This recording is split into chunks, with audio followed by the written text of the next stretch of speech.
อายุ 60ผมก็ไปสมัครงานหลายแห่งนะ4-5 แห่งแต่ว่าไม่มีใครรับเขาบอกว่าเรา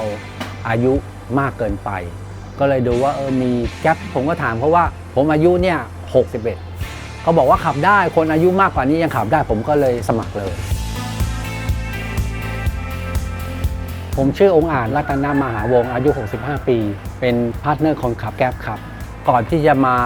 ขับแก๊ปเนี่ยก็ทำงานบริษัทท่องเที่ยวพาคนไทยไปต่างประเทศซึ่งเขาเรียกว่า outbound คือผมเกษียณอายุ55ปีอะครับมีเพื่อนก็อยู่บ้านเฉยๆเช้าตื่นขึ้นมาทานกาแฟทานข้าวแล้วก็ปลูกต้นไม้เพื่อนก็ยังถามว่าอุ๊ยคุณไปขับไหวบอกก็เนี่ยก็ขับอยู่ทุกวันแล้วก็ขับไหวคนเคยออกไปข้างนอกเคยเจอคนแล้วมาอยู่เฉยๆมันก็รู้สึกเบื่อหน่ายเหมือนกันคำว่าเกษียณมันเป็นแค่ตัวเลขเรายังมีกำลังทำอยู่ก็ยังทำได้ไปเรื่อยๆคืออยู่ที่ใจเราผมก็อยากจะทำงานอยู่ก็มีเพื่อนแนะนำว่าให้ไปสมัครที่นี่แต่ไม่ใช่เพื่อนผู้สูงวัยด้วยกันนะครับเป็นคนหนุ่มๆครับก็ไปสมัครแล้วก็ลูกสาวเขาก็โหลดโปรแกรมต่างๆให้ก็สมัครปุ๊บก็ใช้ได้แล้วก็วิ่งออกไปขับเลยผมจำได้ว่างานครั้งแรกเลยผมไม่เจอลูกค้าเลยบอกบ้านเลขที่นี้18แต่ไปถึงคือไปถามบอกไม่มีใครสั่งเลยแล้วเราทำยังไงเนี่ย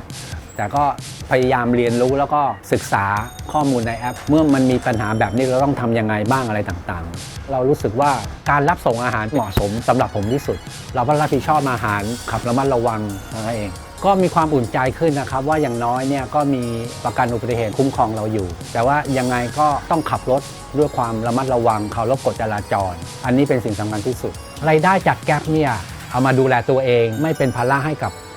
ลูกๆนั่นเองอย่างอายุ60กว่าแล้วเนี่ยกู้อะไรก็ไม่ได้แต่แก๊ปเข้าให้โอกาสผู้สูงวัยเข้าถึงสินเชื่อเงินกู้ได้ใช้ในบ้านบ้างใช้ในทุนในการซื้ออาหารให้ลูกค้า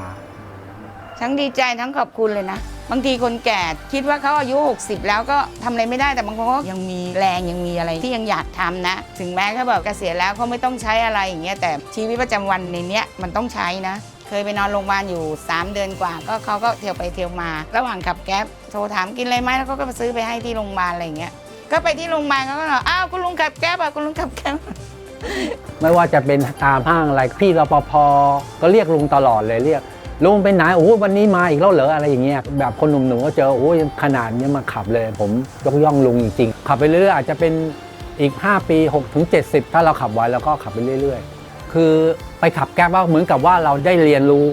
โซเชียลมีเดียทั้งหลายเลยพิมพ์ข้อความใช้ Google ยังไงใช้เปิดแมปไทยยังไงรู้สึกว่ามันมีความกระตือรือร้นที่จะทำงานกระชุ่มกระชวยขึ้นก็เหมือนกับเราอยากไปขับทุกวันนะครับมันได้พบปะผู้คนได้ไปยังสถานที่ใหม่ๆครับซึ่งเมื่อก่อนเราไม่เคยรู้จักเลยคุณค่าของผู้สูงวัยก็คือการได้ทำงานนะครับก็อยากให้สนับสนุนถ้าหากว่าเขายังทำงานได้ก็อยากให้โอกาสเขา